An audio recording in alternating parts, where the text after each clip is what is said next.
हाय मित्रांनो, माझ्या नवीन व्हिडिओमध्ये तुमचं स्वागत आहे। आज मी भाजी जी बनवणार आहे ती आहे वांगी आणि बटाट्याची सुक्की भाजी।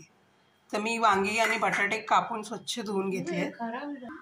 त्यानंतर मी एक कांदा घेतलाय चिरून, एक टोमॅटो चिरून घेतले, हिरव्या मिरच्या चिरून घेतल्यात, कढीपत्ता आणि कोथिंबीर। आता स्वतः पुढची कृती मी तुम्हाला सांगणार आहे। आता मी तेल गरम करायला ठेवले आणि त्यामध्ये जिरे टाकले।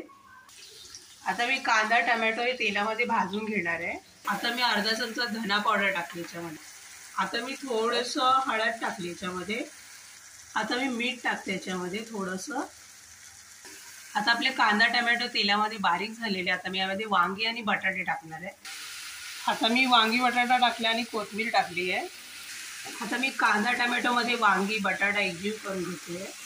तुम्ही माझ्या चॅनलवर नवीन असाल तर प्लीज लाईक करा, शेअर करा, सबस्क्राईब करा मित्रांनो।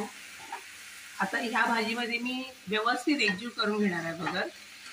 त्यानंतर मी तुम्हाला पुढची कृती सांगणार आहे। आता मी थोडंसं पाणी ओतणार आहे याच्यामध्ये, कारण ही मला सुक्की भाजी करायची आहे। आता मी झाकण ठेवते याच्यावर आणि वाफेवर शिजू देते। बघूया आपली भाजी झाली आहे का। आपली भाजी वांगी बटाट्याची झालेली आहे, एकदम छान खाण्यासाठी। तुम्ही बघू शकता, अशा प्रकारे तुम्ही एकदा नक्की आता आपली भाजी खाण्यासाठी रेडी झालेली आहे। व्हिडिओ आवडला तर प्लीज लाईक करा, शेअर करा, सबस्क्राईब साठी रेडी व्हा।